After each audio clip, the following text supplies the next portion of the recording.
Assalamualaikum dan salam Sarawak Maju Makmur bersama saya Fatin Syahira Rusdi. Berita utama, Kerajaan Sarawak melalui Kementerian Pengangkutan Sarawak MOTS akan melanjutkan program subsidi tambang bas kadar rata RM1 untuk jarak perjalanan kurang dari 40 km sehingga tahun 2025.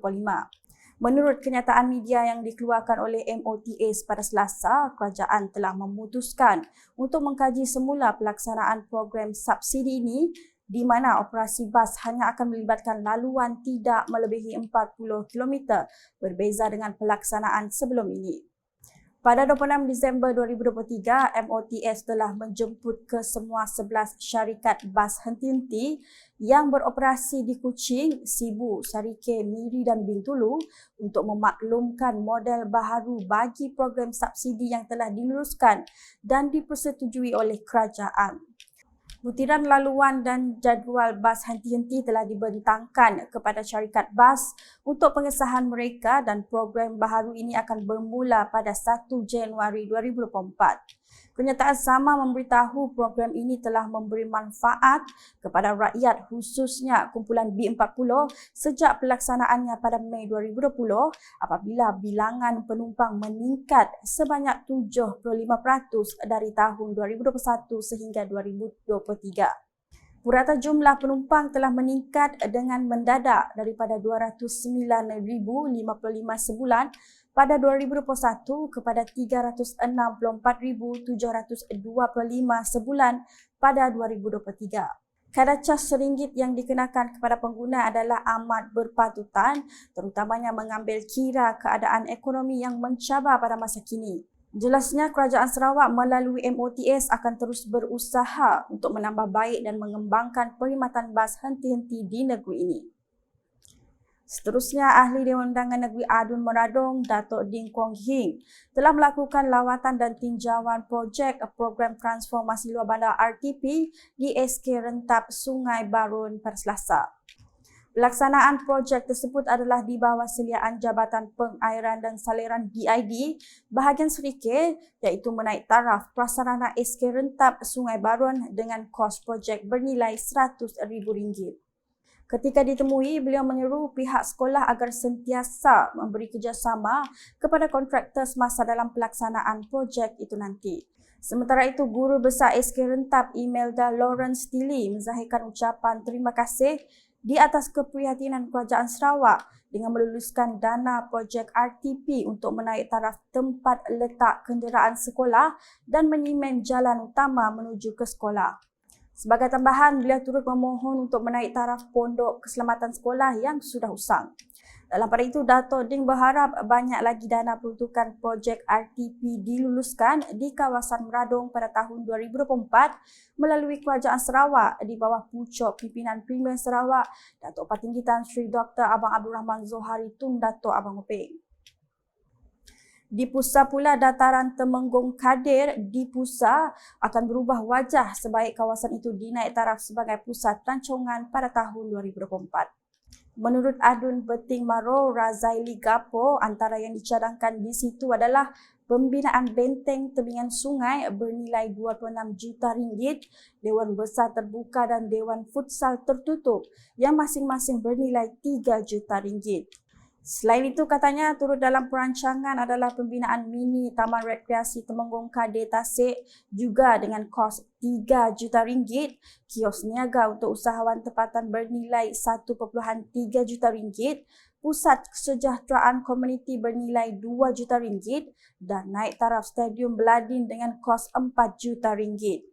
Beliau berkata demikian ketika berucap pada majlis makan malam penghargaan Karnival Beting Maro KBM 2023 di Dewan Al-Amin Beladin Pusa pada Isnin.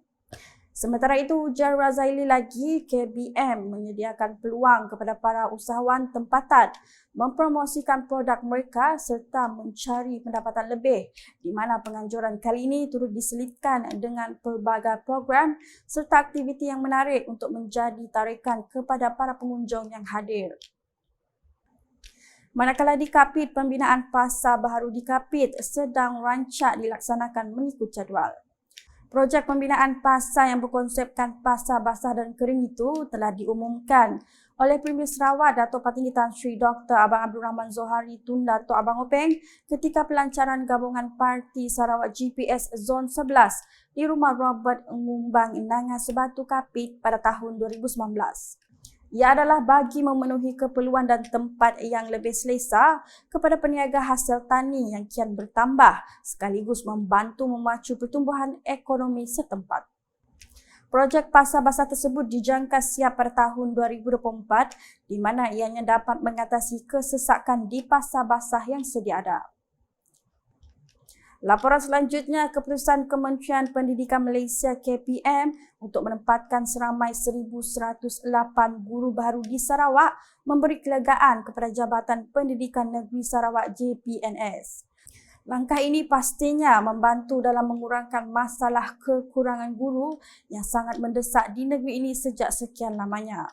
Daripada jumlah itu, seramai 422 guru akan ditempatkan di sekolah rendah, manakala 686 guru di sekolah menengah berkuat kuasa 28 Disember ini. Wartawan Unit Komunikasi Awam Sarawak UKAS sempat mendapatkan reaksi beberapa orang awam berhubung berita baik ini.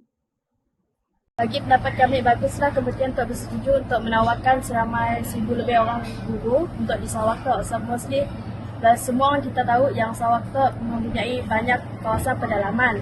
So, mesti sejak pedalamannya memerlukan pendidikan awal kanak-kanak.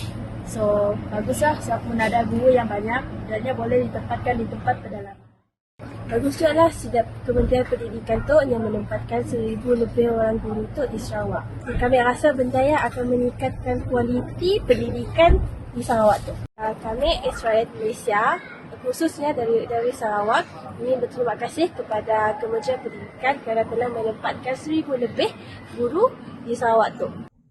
Sekian edisi Tengah Hari bersama saya Fatin Syahira Rusti. Berita lebih lanjut boleh didapati di semua platform media sosial UKAS termasuk portal ukas.sarawak.gov.my dan UKAS channel di YouTube. Mengakhiri buletin dengan paparan VC Premier 2030 Bandaraya Pintar Sarawak. #saluran informasi rakyat. Salam UKAS. VC Premier 2030 Bandaraya Pintar Sarawak.